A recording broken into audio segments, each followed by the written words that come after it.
Okay, you're welcome to start. Enjoy your session. Okay, hi guys. So this session is on succinct arguments.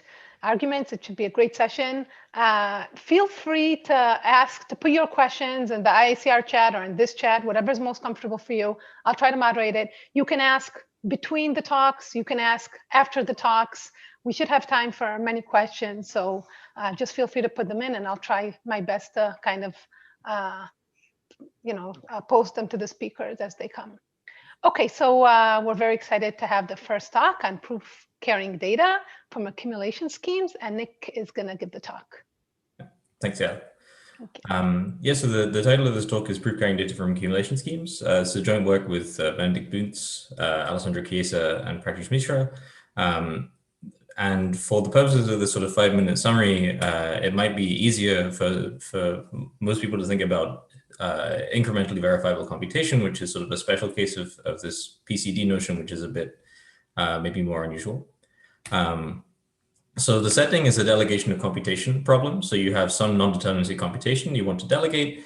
It has this transition function f and these states z, and then some witness data for each state. And you want to prove this computation to a third party. And one way that you can do it is by sort of doing this monolithic proof. So you write down the entire transcript of the computation and you pass it to the prover, and the prover sort of outputs the proof pi. An issue with this is that typically this requires a lot of memory from the prover. So the prover sort of has to keep usually the prover has to keep the entire transcript in his head. And so this is sort of an s times t size transcript. And so the space is a lot more than just s, which is the space you need to compute the transition. And the other problem with this in some settings is that if you want to compute proof for t+1 steps of the computation, then you have to start from the beginning. And so to address these problems, this notion of incrementally verifiable computation was introduced. And the idea basically is that you prove one step of the computation at a time. So you sort of prove that the state Z0 goes to Z1, and then the state Z1 goes to Z2, and so on. But you only apply sort of one step of the computation at a time, and you do the proof incrementally. And this was then generalized to this thing called proof carrying data, which essentially you can view as a generalization of IVC to a path graph computation to a DAG computation from just this path graph. So there are some applications of this. Some of them are succinct blockchains, better space complexity for snarks, and VDFs and other things. So it's a nice primitive, but how do you construct it? So in the past, basically the constructions have revolved around snarks. So snarks with succinct verification or sublinear verification imply IVC. But the problem with these snarks is that, or with these constructions, is that the class of snarks that you can use is limited by the fact that you need the sublinear verification requirement.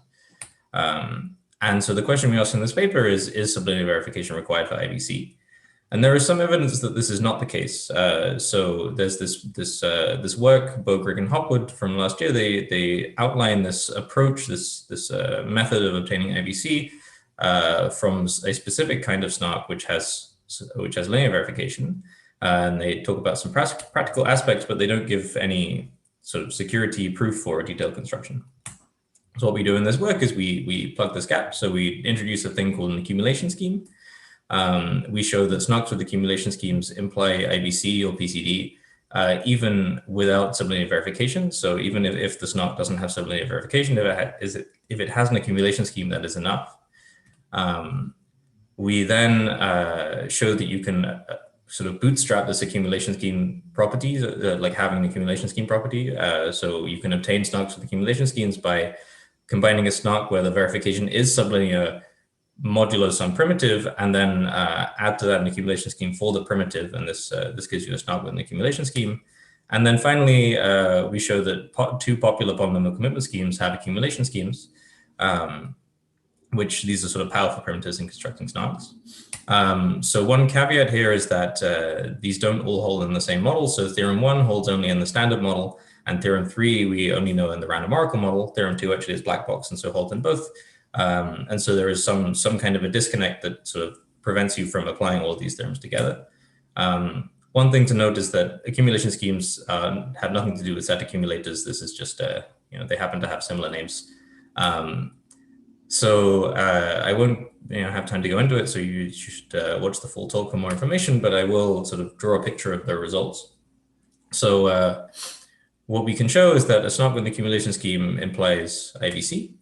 And the way that you can build it is by taking a SNOC, which is efficient relative to a predicate, and an accumulation scheme for the predicate. This also gives you succinct verifier SNOCs from SNOCs that didn't have a succinct verifier to begin with. The problem is that we don't know how to instantiate these in the standard model, and so we have to cheat slightly. So we instantiate these components in the random oracle model.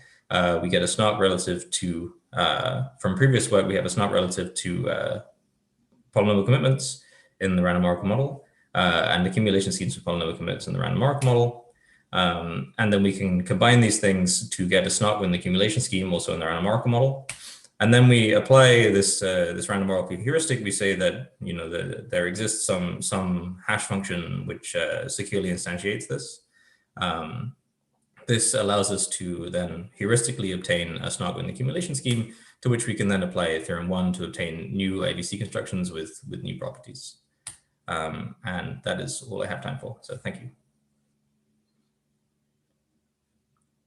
Thank you very much. So thanks very much, Nick. According to my view, there are no questions in the chat. If someone sees questions, please let me know. If anybody has a question now that did not ask in the chat, feel free, I guess, to unmute yourself and just ask the question. Otherwise, while the second talk is being set up, linear time arguments, Nick, can I ask you a quick question? Yeah, go ahead. Actually, I'm not sure what you mean by SNARK with sublinear. Isn't SNARK that's not sublinear verifiable? Isn't that a triviality? I mean, the entire thing about succinctness is that you verified efficiently, no? Oh, no, I guess so. In the non-deterministic setting, it's also interesting to talk about short proofs. Okay, so you mean what you mean is shorter than the witness and verification efficiently. Yeah, exactly. I mean, so in other words, okay, so by saying not sublinear, you mean the SNARK is very short, but verifying it takes, like, I see. Okay, Exactly. and okay, got it. Okay, Hi, Kyle. So I had a similar SNARK question. Yeah. So I asked in Sulip what exactly is the succinct proof, and I guess there are different variants of that, and that's interesting that you look at the one where the verifier actually can be kind of linear, and you care about the proof being short. Yeah. So there are interesting things to say about SNOCs like this. So yeah, where the proof is short, is sort of sublinear in the witness, but the time to verify the proof can actually be linear and it can be like as long as verifying the actual witness if you were given it. But if you have these additional properties, this like accumulation scheme property, then you can actually use this to then build properly succinct arguments where the verifier is actually efficient. Yeah. Thank you very much, Nick. This was great. Thank you. Can the next speaker share screen?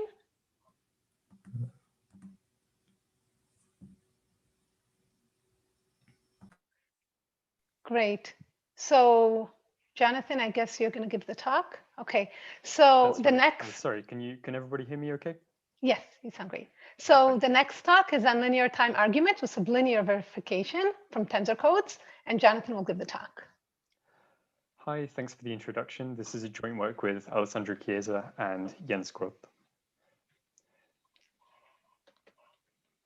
Okay, so in the setting of efficient arguments, a prover wants to convince a verifier that some statement is true, for example, that a circuit over a finite field is satisfiable. And you can ask, what are the best possible parameters that we can achieve for these efficient arguments? For an n-gate circuit, we might hope that the prover can convince the verifier with only polylogarithmic communication, and that the prover and verifier only have to do, say, a linear amount of work. And And this linear amount of work comes from the fact that they both have to read the circuit. Now, we could introduce some kind of indexer to pre-process the circuit, so the verifier didn't have to read it. And then we could aim for polylogarithmic verification. And with these parameters, maybe this is like some kind of holy grail. Maybe these are the dream parameters that we could aim to achieve in proofs and arguments. But unfortunately, previous works fall short of these parameters because they use either fast Fourier transforms very often or algebraic commitment schemes like the Pedersen commitment scheme. And these lead to superlinear overheads. And there's this big list of previous works which all achieve excellent concrete efficiency, but fail to achieve these holy grail parameters because of either FFTs or algebraic commitments. So if we want to do better and achieve these dream parameters, then we need to throw away algebraic commitments and fast Fourier transforms when designing our arguments. There is one work which managed to do this in the past and achieve like linear indexer complexity and prover complexity. And this one was based on an information theoretic protocol in the interactive oracle proof model. And the argument was obtained by compiling this using a special hash function, which is computable with constant computational overhead. But the trouble is here, the verifier complexity and proof size are still a square root in the circuit size. And these parameters are inherited from the interactive oracle proof. So the question is whether we can achieve this holy grail type result by constructing better linear time interactive oracle proofs with better query and verifier complexity. So that's exactly what we do in this work. We construct a linear time IOP with better verifier and query complexity, which is O of n to the epsilon for any constant epsilon. And then using the same hashing strategy, we obtain a linear time cryptographic argument with similar parameters. So our results in interactive oracle proof, basically an interactive proof in which the prover sends these oracles to the verifier who can make queries to those oracles. We consider different query classes in order to get our main result. So we have point queries in which the verifier just reads specific entries of the proof oracles, and tensor queries, a special case of linear queries in which the verifier asks for structured linear combinations of entries in the proof oracles. Our approach to proving our main theorem is to construct a tensor query IOP and then use a code-based compiler to convert it into a point query IOP. And our code-based compiler takes any linear error correcting code as input. It just so happens that if we use a linear time encodable code, then we can preserve prover and indexer complexity. And so to prove the main theorem, we start by giving a linear time tensor query IOP, which has sublinear verification and constant query complexity. Then by applying this code-based compiler with either Spielmann codes or Druk-Ishai codes, we can prove our main theorem. And you can see here that the query complexity of our tensor query IOP is constant. And for our main theorem's IOP, we have a sublinear query complexity. This is like the cost of simulating these expressive tensor queries using the weaker class of point queries. Our work's related to a lot of different prior pieces of research, in particular linear time interactive proofs, holographic arguments, and in the red circle, especially code-based IOPs. The results in the red circle are either previous code-based compilers or interesting proximity tests based on codes. So we have time for a very quick look inside the code-based compiler. Basically, we start with a tensor query IOP, and we want to turn this into a point query IOP. Instead of actually sending the original messages, the prover is going to send encodings of all their messages. And then whenever the verifier wanted to make a query, they're just going to ask the prover directly. And then the prover is going to respond with the answer to that query. So after simulating the tensor IOP in this way, we have to do some kind of consistency test and check whether all the encoded messages are actually valid encodings and whether all the query answers are actually consistent. And this boils down to designing an efficient IOP of proximity for tasks 1 and 2. We need to make sure all of this preserves linear complexity and that we choose encodings which have efficient proximity and consistency tests. And for this, we choose the tensor product of a linear time encodable code. So let's conclude. This is a summary of our approach in which we convert tensor IOPs into point query IOPs using suitable codes, and then use hashes to get a cryptographic argument. You can see our paper for details on the tensor query IOP, the code-based compiler, and the point query IOP. Thanks very much for your attention.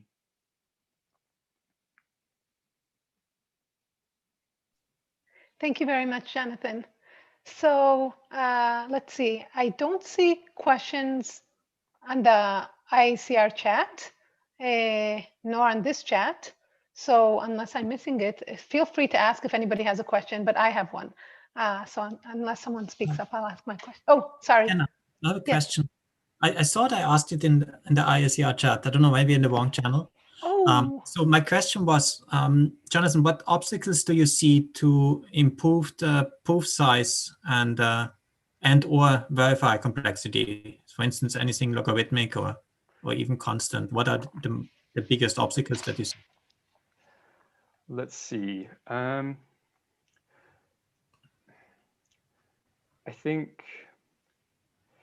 think the main. Let's see. I think you could try and improve the proof size using I don't know, some kind of proof composition technique, for example. I think the main issue there is you just want to make sure that the verifier's computation can be described succinctly.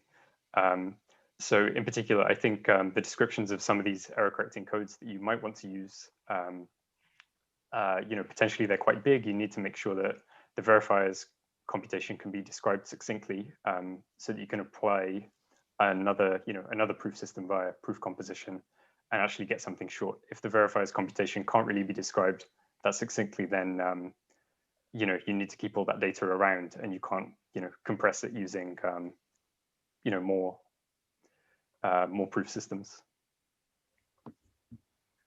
So Jonathan, I kind of missed I think an important point, which is your goal really the focus is to get linear prover time? Is that kind of, because I mean, if you even have quasi-linear, can't you even do, I don't know, even kind of Mikati should work. Just take a quasi-linear PCP, hash it down. So is that right? Or yeah, that is true. So the goal here is to get a linear prover complexity with a proof size and verifier complexity which is as good as possible.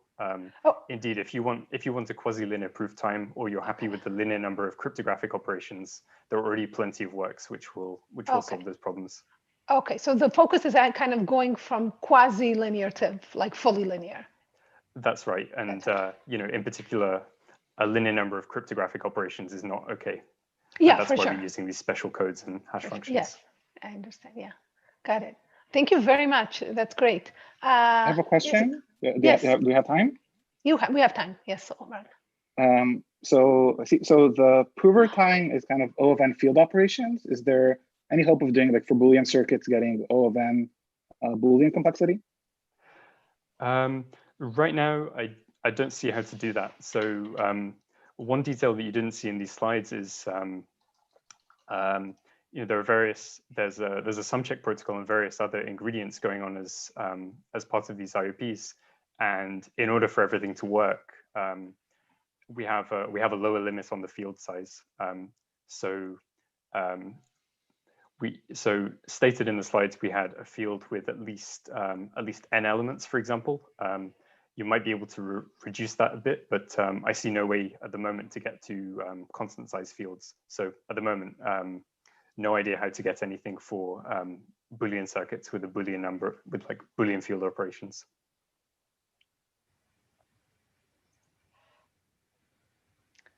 Okay, so thank you so much. And I guess we're ready for our next speaker. By the way, guys, feel free, you can always ask your questions later as well, to speakers that were before. So it should be informal and fun. So Eilon, are you giving the next talk? Yes, I am. Let me just share my screen. I can't find here. Okay. Great. Yeah, can you see it? Yeah. Oh my God, great picture.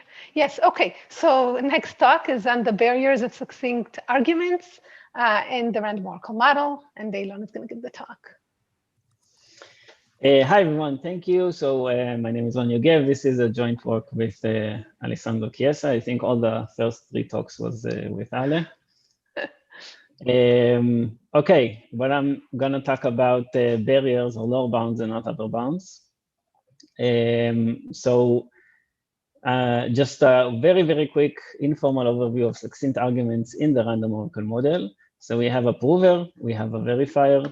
They communicate. They wanna. The prover wants to convince the verifier that X is in the language, and they have some language L. Let's think of 3-sat just for this quick talk. We have analog results for deterministic languages, and Yael, as you asked, it's succinct. The communication is succinct, okay, but really the verifier could be longer, and we're not going to talk about the verifier here a bit.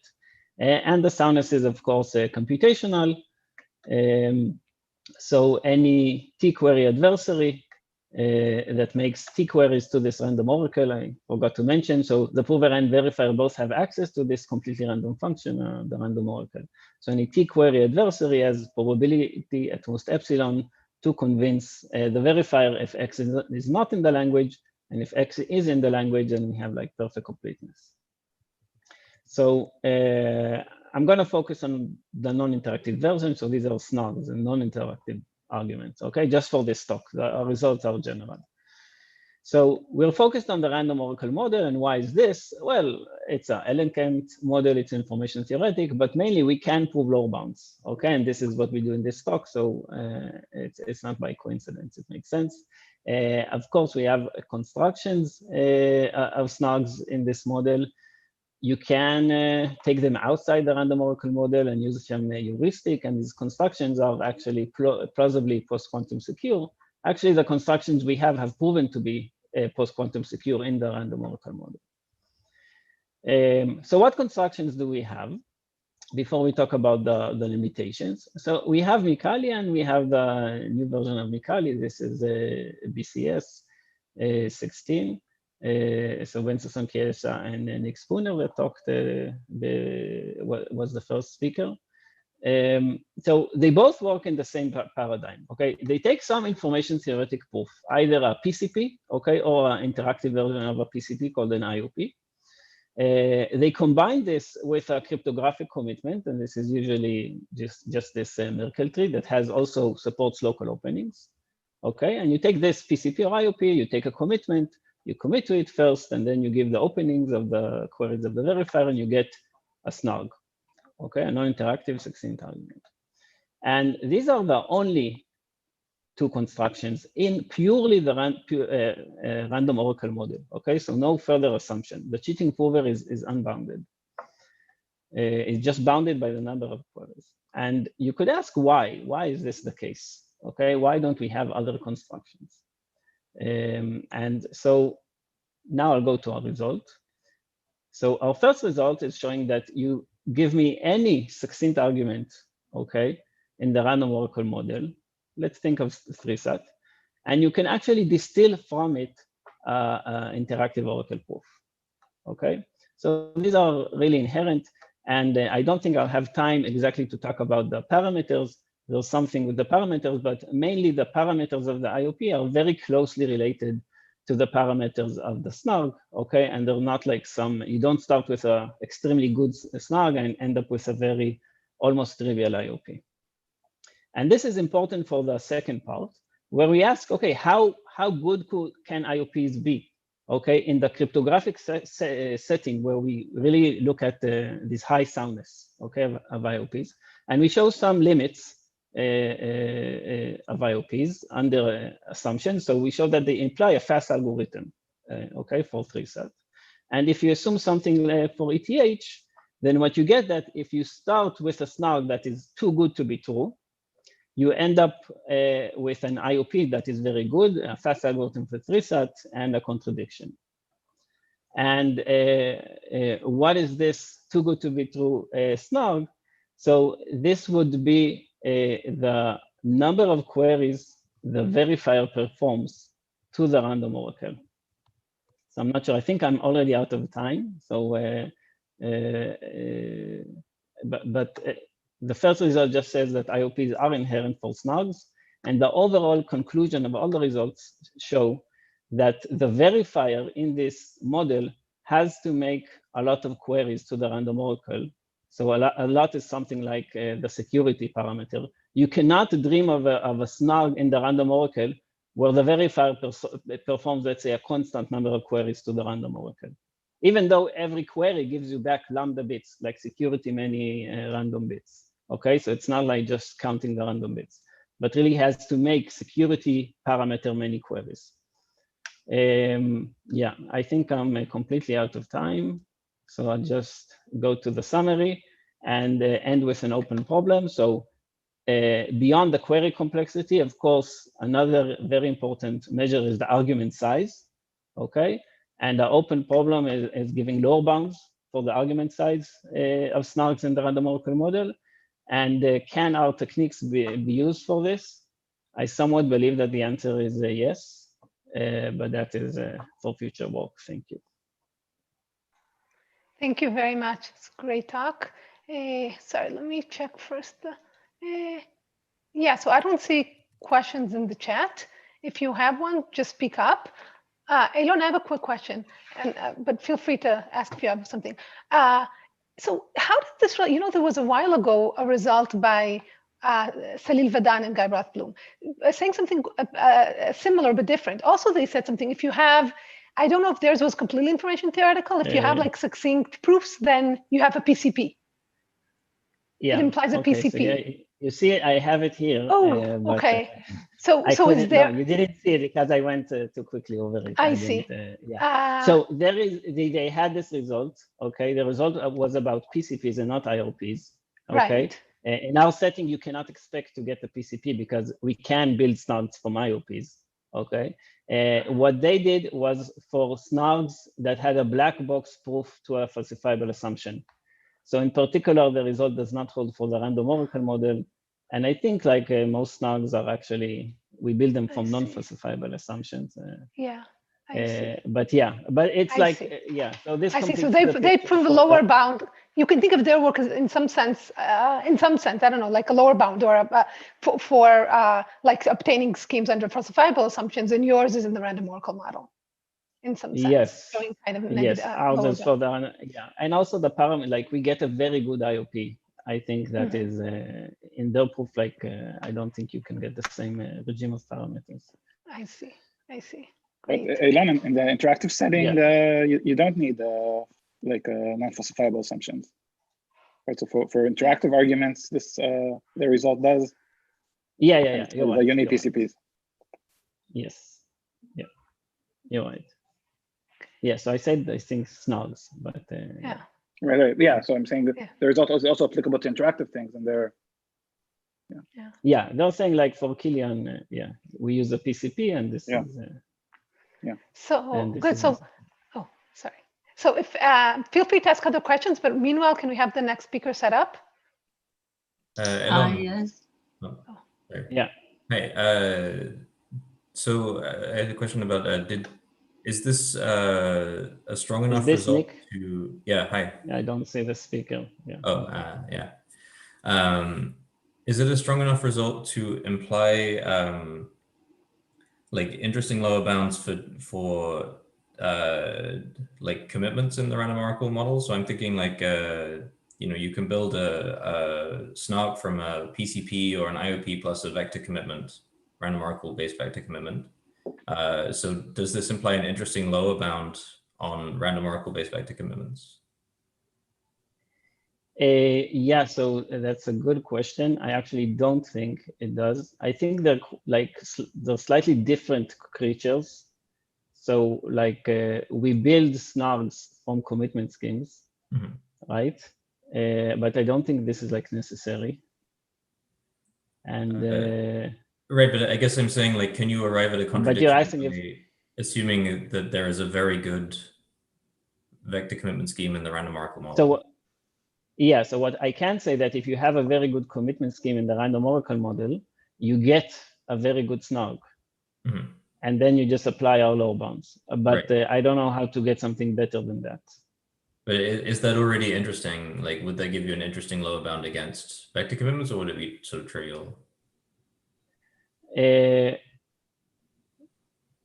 So I think it might give you something like the number of queries you need to verify like a security parameter many openings. So it wouldn't be just a commitment scheme. It would be like a commitment scheme where you can locally open any bit, and then like in a snark, you need to open security parameter many locations. And then you could ask, maybe I can have a commitment scheme which opens security parameter many locations in the string that I committed, but the verifier like only performs O1 queries, and this is like we rule out such a case. Thanks. Okay, thank you very much, Elon. So the next speaker is Gili. Is that yes. right? Hi. Yeah. Hi. Okay, great. So the next talk is on accumulators in and beyond generic groups. Non-trivial batch verification requires interaction. Gili is going to give the talk. Okay, hi everyone. Thanks for the introduction. As Yael said, I'm Gili, and I'm going to talk about batch verification in generic group accumulators. This is a joint work with Gil Segev. Okay, let's start by quickly reviewing the notion of a cryptographic accumulator. An accumulator is a fundamental cryptographic primitive that produces a short commitment to a set of elements. The set may be static in the sense that all elements are known ahead of time, or dynamic in the sense that elements may be added to the accumulator or removed from the accumulator at any point in time. In addition, the property that distinguishes accumulators from standard short commitments is their support for publicly verifiable proofs of membership with respect to the accumulated set, and sometimes even proofs of non-membership. Over the years, accumulators have been found very useful for authenticating remotely stored large data sets, enabling to retrieve individual elements with significant savings in terms of both communication and computation. Motivated by recent applications of accumulators to stateless blockchain and interactive Oracle proofs, Bonnet al. Observed that a useful feature of accumulators is the ability to aggregate proofs for several elements and then to batch verify them.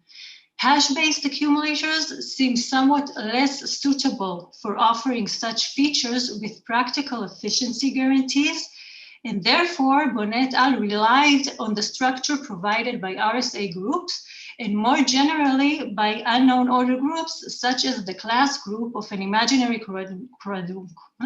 quadratic number field. Specifically, they show that membership proofs and non-membership proofs for any subset of T elements can be aggregated into a single proof whose length is independent of T.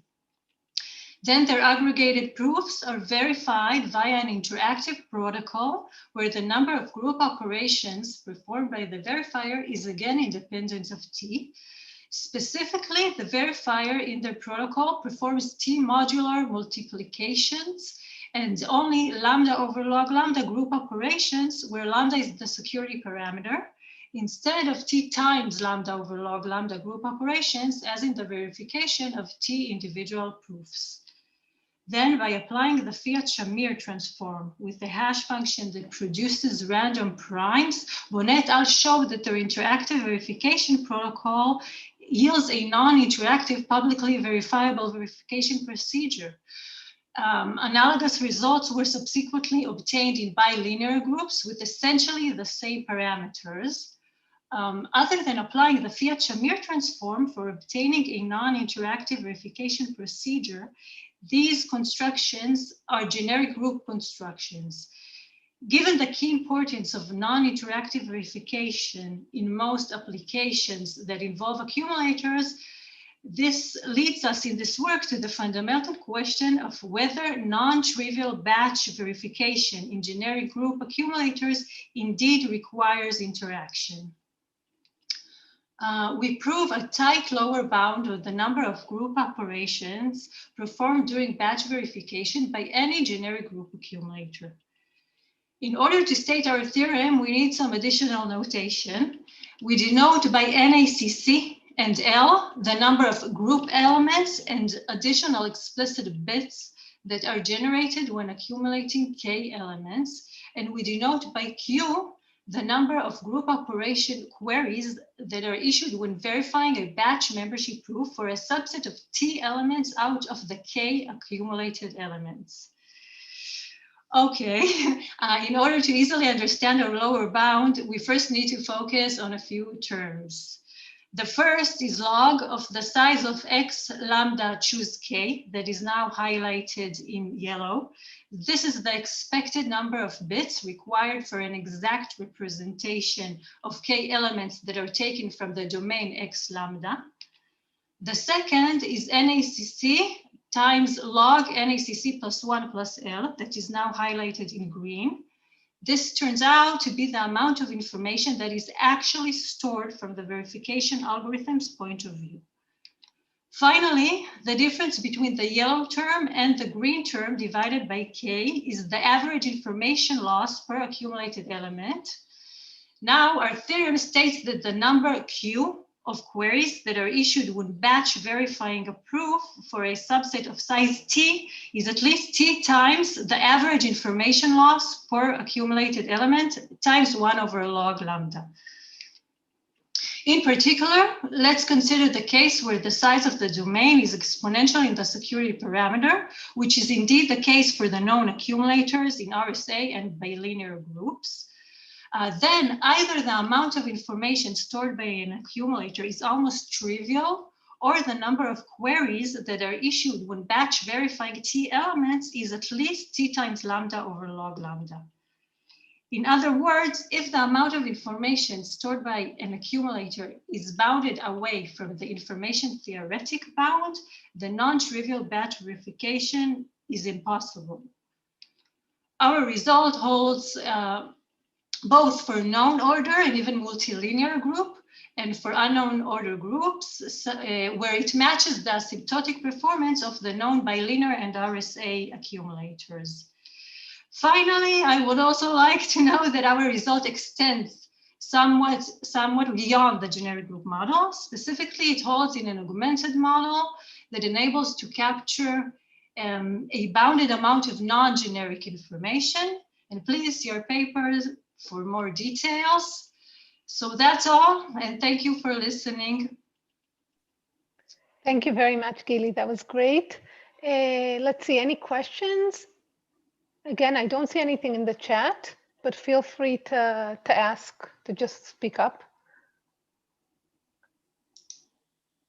Okay, so actually, Gili, can I ask? So essentially, what you show is that without relying on any assumptions, just on generic group, you won't be able, like in the best case, you won't be able to do non-interactive with. So essentially, you're saying you're either going to need to rely on additional assumptions, to like Fiat-Shamir or others, right? Or yeah, you have to rely on other assumptions, essentially what you're saying, in order to get like these efficient accumulators. Yeah, if you don't want interaction. Yeah, if you don't want interaction. Yeah, very, very nice. Okay, so any other questions? No. Okay, so let's start with the next talk then. So the next talk is on batch verification for statistical zero knowledge proofs. Who's giving the talk? Let me see. Inbar. Inbar, okay. I will, yeah. Okay. Do you see my screen? Yes. Oh, not this part.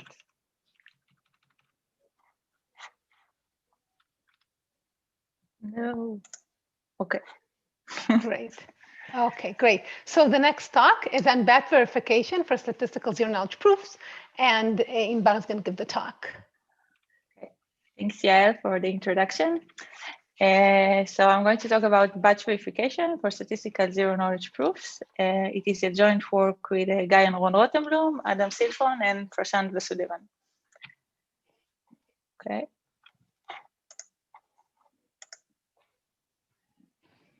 Yeah. So let's say we have an interactive proof in which P can convince V of the validity of X in its membership in some language L.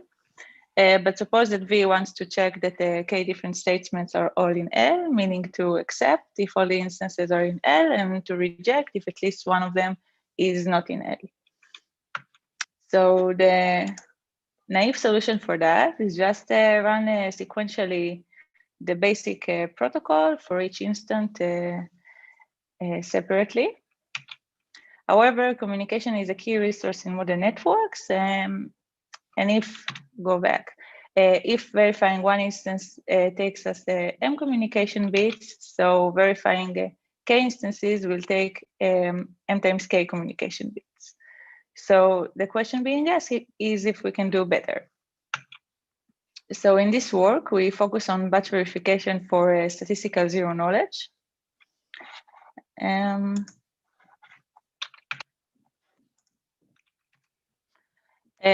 our main question is, suppose that some problem is in SDK. So can we verify that K different instances are all yes instances in zero knowledge and with non-trivial communication? So we think it's a really natural problem. It is also motivated by and related to batch verification of signatures and public keys. And in this work, we give a partial positive answer, which is as follows. So we show that for every problem in a NI SDK, non-interactive SDK, it has an honest verifier SDK batch verification protocol with the communication of K plus poly N, which should be compared to the trivial solution of K times poly N. So we show it in two steps. First, we show a new NI-SDK complete problem called approximate injectivity. And then we show an honest verifier SDK batch verification for this problem. I forgot to mention that we also ignore polylog factors in this theorem.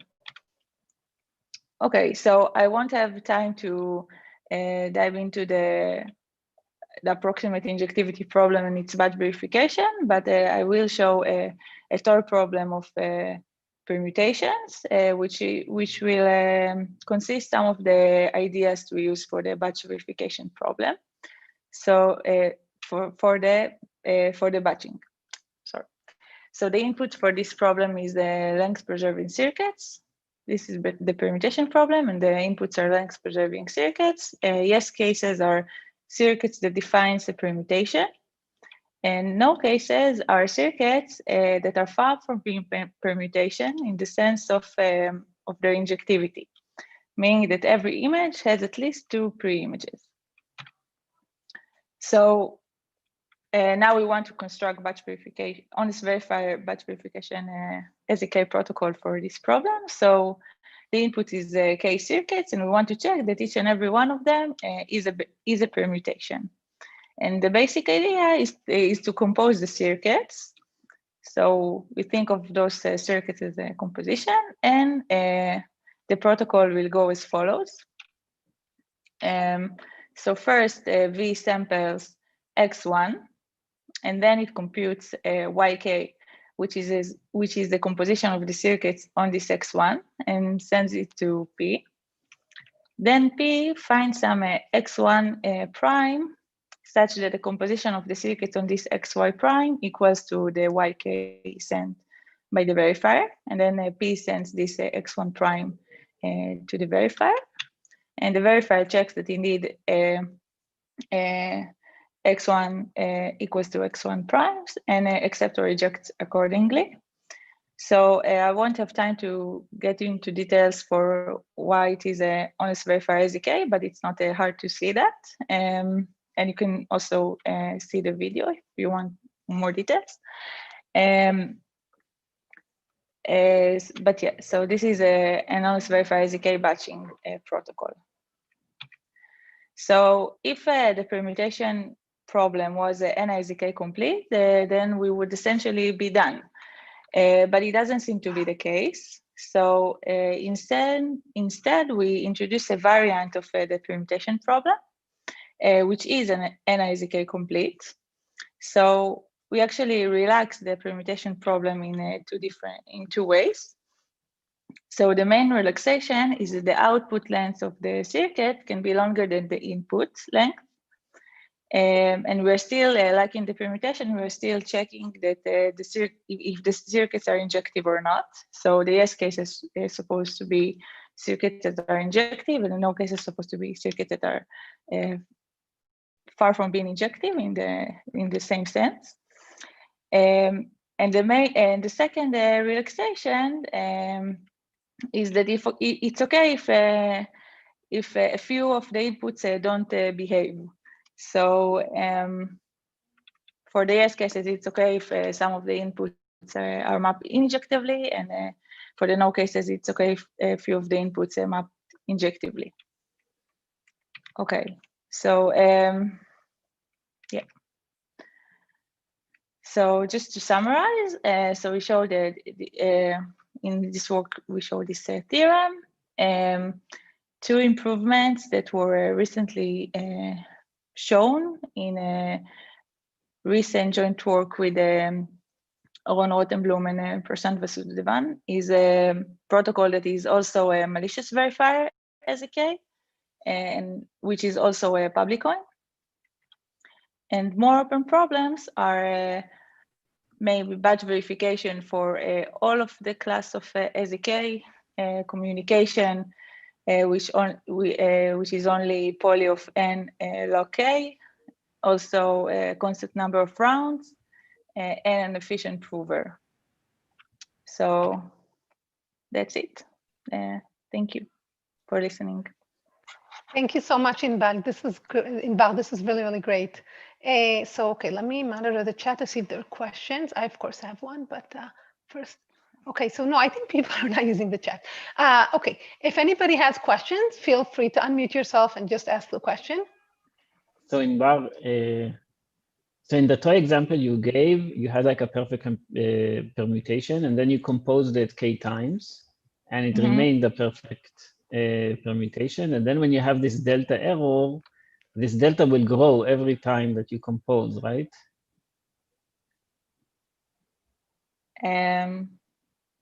Like yeah, you said, but it's not. But it's not like a constant. We show this delta will be not that it will be exponentially small, so it should be not grow too much. As we showed, it's still an IZK complete problem with this delta. Sure. Okay, and any other? If I can add something, it's not because you're talking about circuits whose range is larger than the domain. It's not immediate that you can even compose. It makes sense to compose. So that's kind of a bigger challenge. Mm-hmm. Oh, sorry. Any other questions? So I have a question. So first, it's beautiful, very, very nice. One question I have is, I mean, the question of batch verification is interesting beyond any kind of zero knowledge guarantees. So you gave also, you said, okay, we give batch verification and some zero knowledge. Suppose I don't care about zero knowledge at all. I just want the batch. Is there anything like, would it be easier? Like, is the zero knowledge part kind of the easy part, but can you get more if you don't require the zero knowledge part? So there are works that think of this. Actually, you can see here. Yeah. Some prior works that show none of them have the statistical zero knowledge requirement. Mm-hmm. And yeah, you can actually do batch verification for every problem in IP, and also with a. Sorry, but I mean, if I want like non-interactive proofs. Oh, your focus. Sorry. Okay, I see. Okay. Can you repeat the question? So no, we showed the batch. Our result is just for the subclass of NIZK, but we gave SZK. it remains statistical zero knowledge, but it just applies for the subclass of NIZK. Yes, yes, yes. I see. Yeah. So the resulting protocol is highly interactive. Yes, I understand. Yeah, yeah. Of course, it has. Yeah. I see. So in other words, so still the best we can do, like, so we have yours, which is for statistical SDK. We have still the UP for the non, and then, okay. Okay, got it. Okay, great. UP will come next. Okay, great. So thank you so much. And I guess, are there any other questions? Okay, so let's move on. Again, you can feel free to ask your I question. think Benny Applebaum has a question in the chat. Okay, sorry. Okay, Benny. Benny, yes. So Benny's asking, Benny, feel free to unmute yourself. Should I read your question? Okay, Benny's question is, can you hope to get an amortization for the time complexity of the verifier? Or maybe there are some barriers against such a result? I'm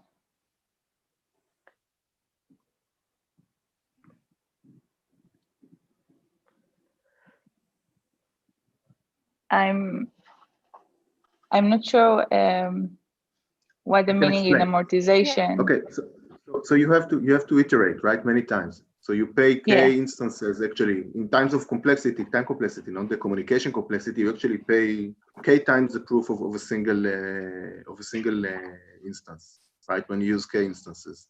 Mm-hmm. So I'm asking, can we hope to to shave this cost, this computational cost, similarly to what you did in the communication?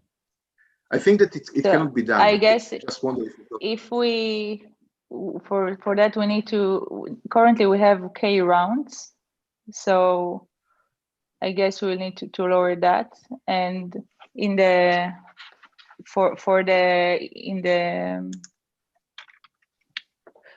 newer result of the public coin malicious verifier, I think there is some hope to lower it there. So but Benny, are you asking about proximity? Is the question about proximity? Because you need to read the input, right? Exactly. No. You have to read the input. But the computation K of times n is the inherent. No. You have to pay k, but you compute. You have this function. In your case, it's the approximate permutation or something, and it costs, I don't know, n squared or something. So in the current proof, you have to pay k times n squared, right? In terms of computational complexity of the verifier. Am I right? Wait, so I mean, no, it's like the input to the approximate injectivity is a circuit. I have no idea what the size of the circuit is. And in this problem, the verifier time is going to be k times size of the circuit, right? Because you're just composing the circuit, running it over composing it, right? Just running it. And if you have k inputs, then you usually need to read the inputs unless you're in like a proximity setting, like Yael said. So okay. k times. Okay, I guess that when you reduce the complete problem, right, you also blow up things, right? I mean, if you start with different, the circuit can be much larger than your original instance. Absolutely. So you're asking about like k times n versus k times poly n. Exactly. Yes. Right. So that I have no idea. I didn't think about it. I mean, my guess is that this is impossible, but I don't know. I just wonder if you thought about it. I mean, even for k equals 1, I don't know the answer, right? Like, right? You're asking about like to win from the fact that they're k. So it could be k times n plus poly n. Right.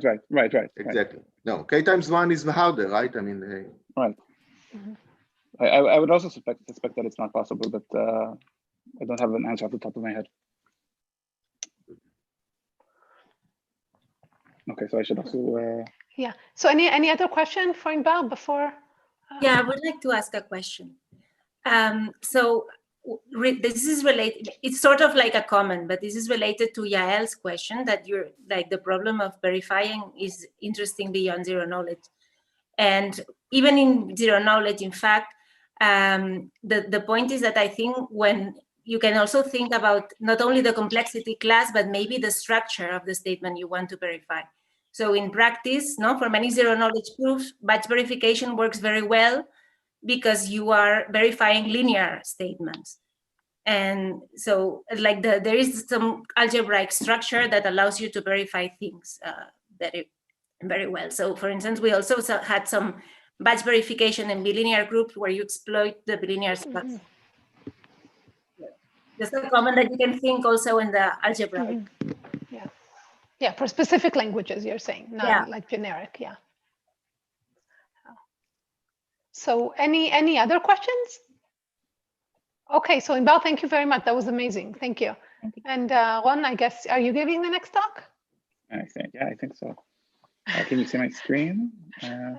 Yes, we can. Great. So, oh yeah, well, you need to. Okay. Great. Okay, so the next talk is on batch verification again, and proofs of proximity with polylog overhead by the Rothblum brothers. One is going to give the talk.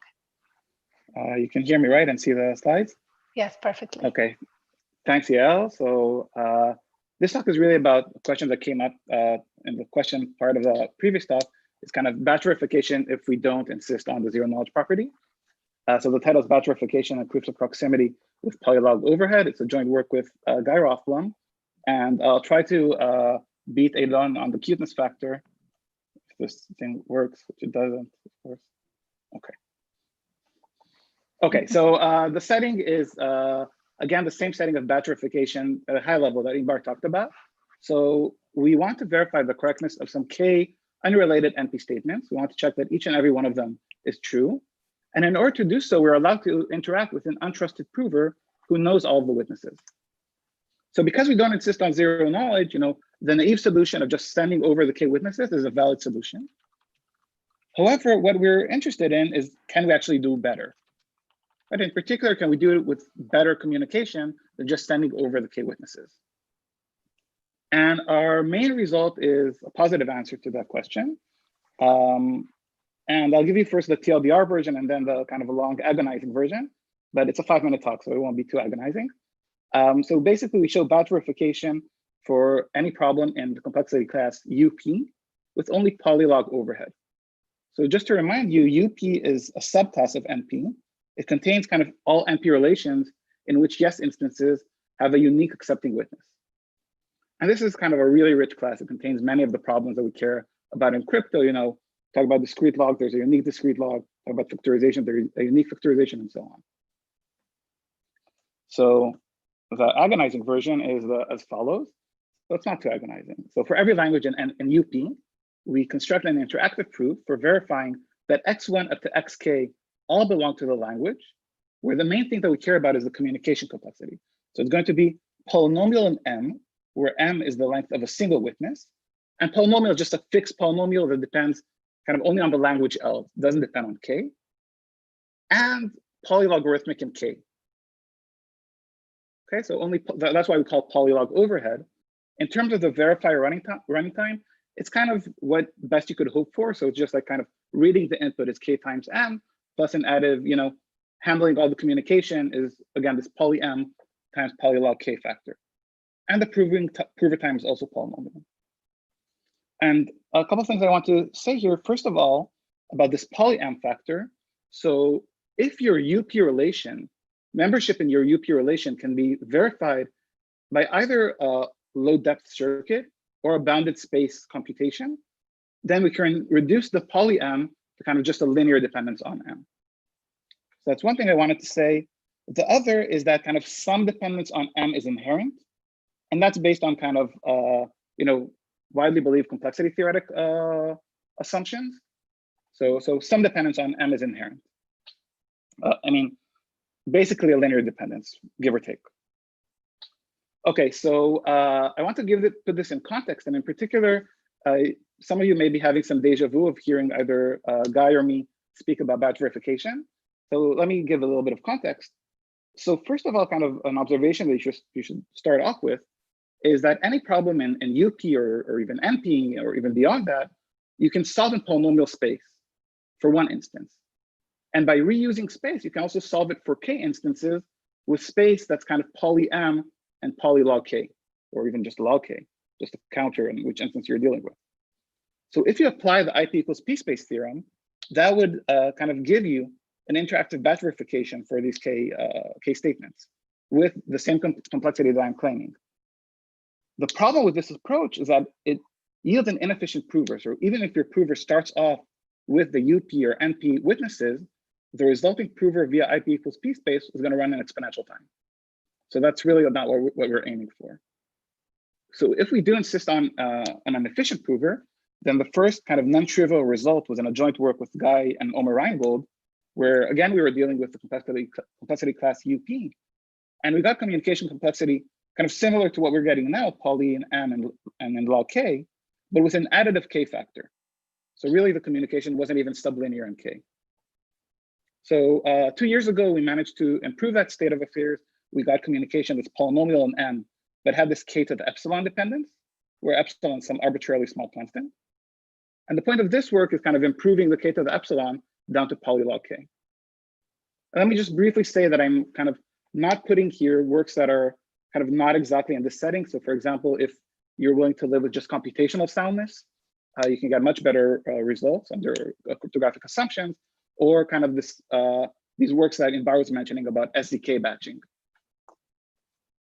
Okay, so I will spend one quick slide about our approach to doing this. So, you know, at the bottom green rectangle is our eventual goal of UP batching. The way that we get there is kind of following the outline of our previous work, where we showed that if you can do kind of a particular form of sublinear time verification for bounded depth circuits, if you can do it well enough, then you get UP batching. So we kind of want to improve what was known there. And in order to do that, we follow another previous work, this time of Guy, Salil Vidhan, and Avi Wigderson, who showed that in order to get this kind of sublinear time verification, there is one particular problem, a problem called p-val, standing for polynomial evaluation. And if you can improve, you can get a better sublinear time verification for p-val, then everything would kind of follow from there.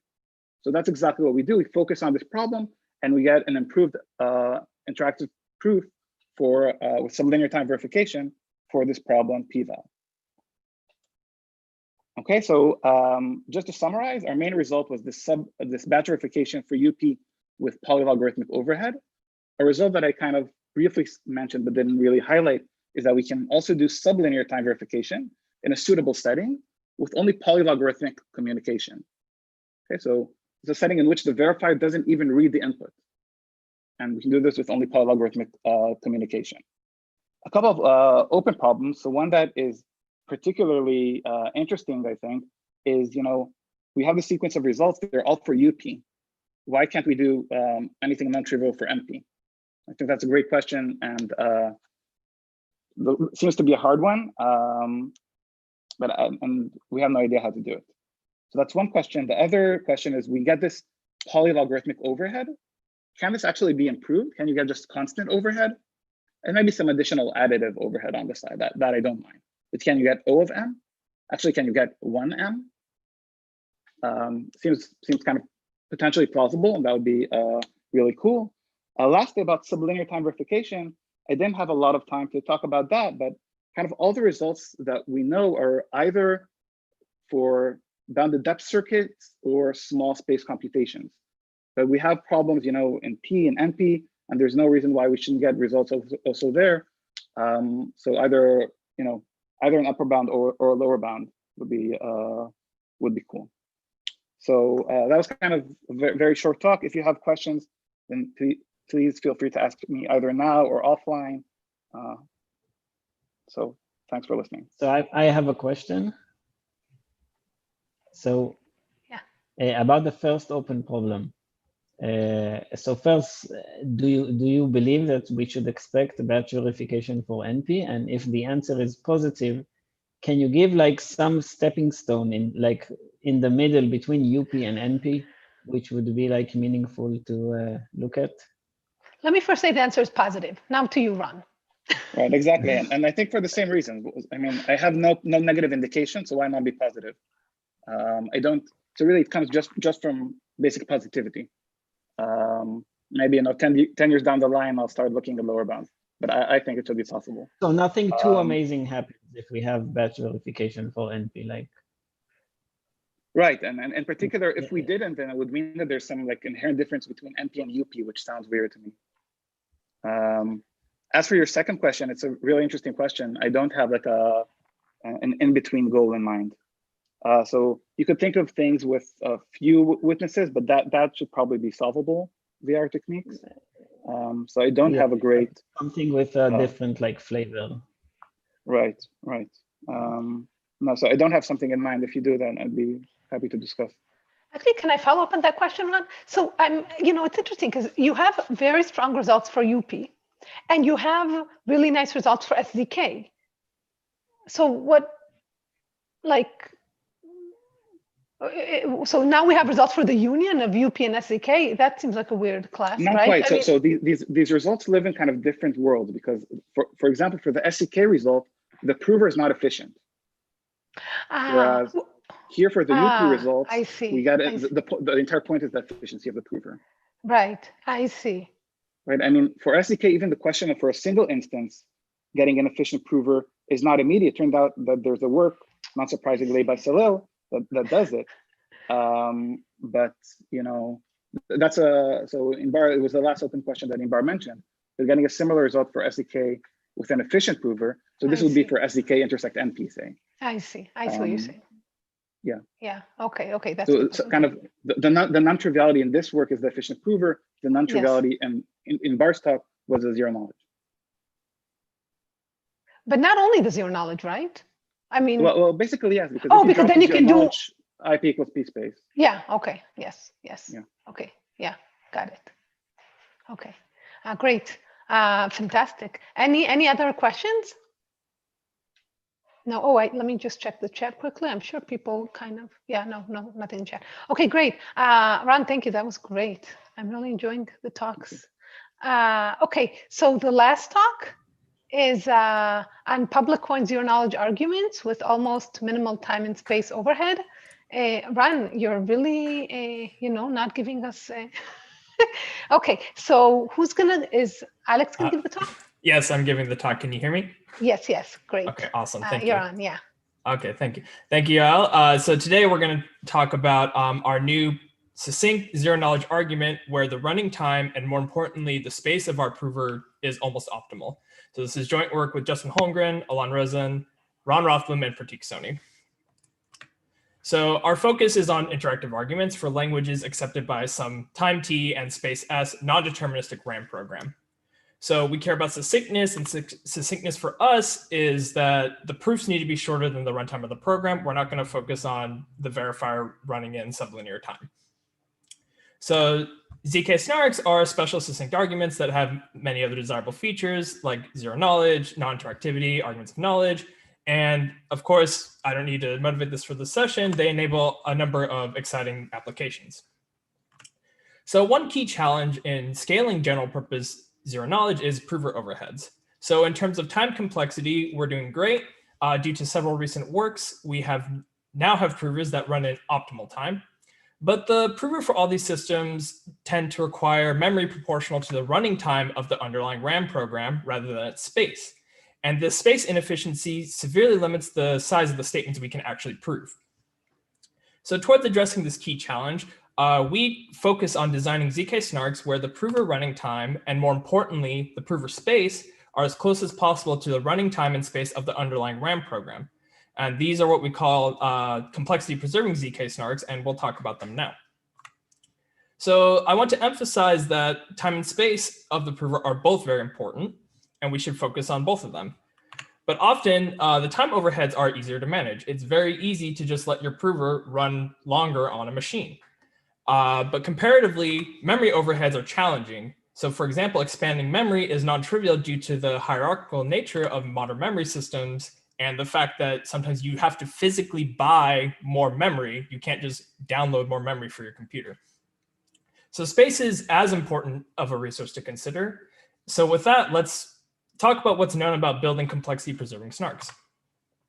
So one approach due to Pitansky and Chiesa and later Holmgren Rothblum is to compile PCPs with fully homomorphic encryption. So in these schemes, unfortunately, for soundness, it's crucial that the verifier keep the FHE key secret. So this results in a privately verifiable scheme, which is undesirable for applications like blockchain, where we want public verifiability. So how do we construct publicly verifiable complexity preserving snarks? So the only known approach is via recursive composition introduced by Bedonsky et al., where an inner snark is used to incrementally update the state and the proof in a verifiable manner. So while this recursive composition is powerful, the concrete efficiency of the resulting snark is rather poor and the security is not well understood. So our focus then is to construct publicly verifiable complexity preserving ZK snarks from well-studied assumptions. Okay, so what do? So we show that in the random oracle model, there exists a complexity preserving ZK snark based on the hardness of discrete log. So specifically, for any language accepted by a time t space s non-deterministic RAM program, our scheme has polylog t size proofs. Our verifier runs in nearly linear time and has polylog t space. And our prover, which is really our focus, is nearly optimal with O tilde t time and s polylog t space. And I want to mention that in the scheme, the CRS is very huge. It's roughly size t, but P and V have efficient, space-efficient access to this CRS via the random oracle. Okay.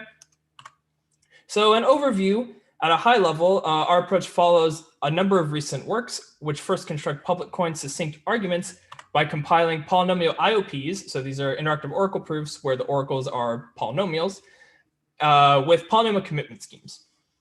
Okay, but unfortunately, using the best off-the-shelf polynomial commitment schemes, the prover of the resulting argument will not be space efficient, since all known polynomial commitment schemes give the committer explicit access to the polynomial as input.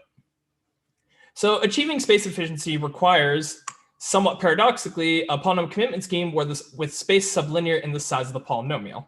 So again, we give the committer, normally give the committer the polynomial as input. So here, our key insight is the following. The polynomials we deal with can be generated as a stream in small space. You don't need the whole description of the polynomial. You can generate it in a streaming manner.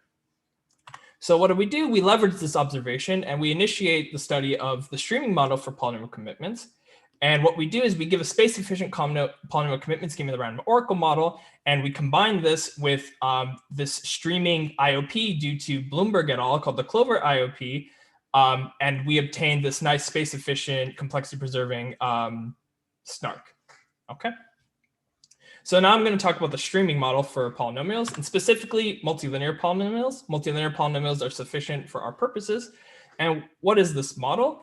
Well, we give a committer P multipass streaming access to the description of this multilinear polynomial, which is in fact just the evaluations of this polynomial on the Boolean hypercube. And this uniquely defines the function f. Okay, so what does this mean? So during each time step, the committer can ask for the next element of the stream, like so, or just restart the stream. So how can we leverage this model to get space efficiency? So as kind of a very basic example, let's try and evaluate the function f at any point in a space-efficient manner. So f of x, as those familiar with multilinear polynomials know, is an inner product between two vectors, some vector yf and zx. So yf is great. Yf is actually just the evaluations of f on the Boolean hypercube. And this vector zx is think of it as like some Lagrange basis vector. But the most important thing about this vector is that every element of the vector can be computed in log n time and log n space. So it's very easy to compute.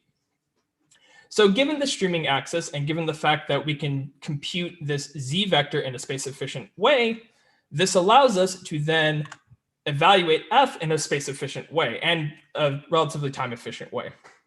So we only perform one pass over this stream, which is great. The number of operations performed by our committer is going to be n log n, field multiplications. And then the space is really great. The space is only going to require log n field elements. Okay, so we get great space efficiency here. So given the streaming model, we can actually do more. The streaming model is enough for us to obtain a space-efficient polynomial commitment scheme. So in particular, if we assume discrete log for some group G, there is a multilinear polynomial commitment scheme in the random oracle model where if we give the committer P streaming access to the evaluations of some multilinear polynomial on the Boolean hypercube, we obtain a scheme where The communication is succinct. It's only log n field or group elements. And both prover verifier time are n log n. And most importantly, we obtain logarithmic space. So this is only going to be logarithmic number of group or field elements. And I want to note here that both of these times, prover and verifier time, include the number of random oracle queries, which is going to be n log n. And the time of the prover, or sorry, the committer includes the number of passes over the stream, which is going to be log n. Okay. So this is sufficient for us to obtain our complexity preserving ZK snarks. And I'm completely leaving out all these details. And that's it for now. Thank you.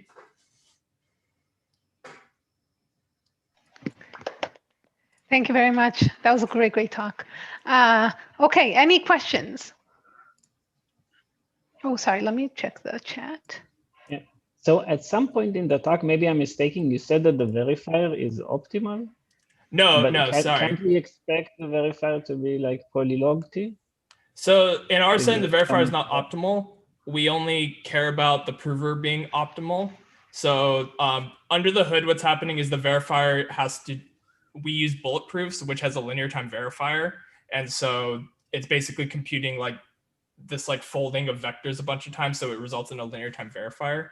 I imagine there are other schemes you can try and leverage to obtain a sublinear time verifier in the streaming model. So there's no lower bounds preventing us from getting the prover to be complexity preserving and the verifier to be polylog T, and the communication, of course, to be polylog T. Right. There are no lower bounds as far as I know. Yeah, so in your case, the verifier runs in time, essentially like the relation, the time to verify the relation. Yeah. It's the point is on the prover's efficiency, time and space, and succinctness. That's kind of your parameters of interest. Yes, so the verifier, we kind of just said whatever about in this work. Yeah. Okay, very nice. I wonder, but then one can ask, right? Is there a way to just take that part and so now like you're left in kind of a possibly a P question. So you reduce the problem from NP to P in some sense. Mm-hmm. You can now try to make the verifier very efficient by trying to get a similar result to what you got, but for P, which may be easier. I don't know. So you could potentially compose with one of your works, you're saying? With what? With one of your works. No, I don't know if my works does. I don't know about space. Well, maybe one of your works. Right.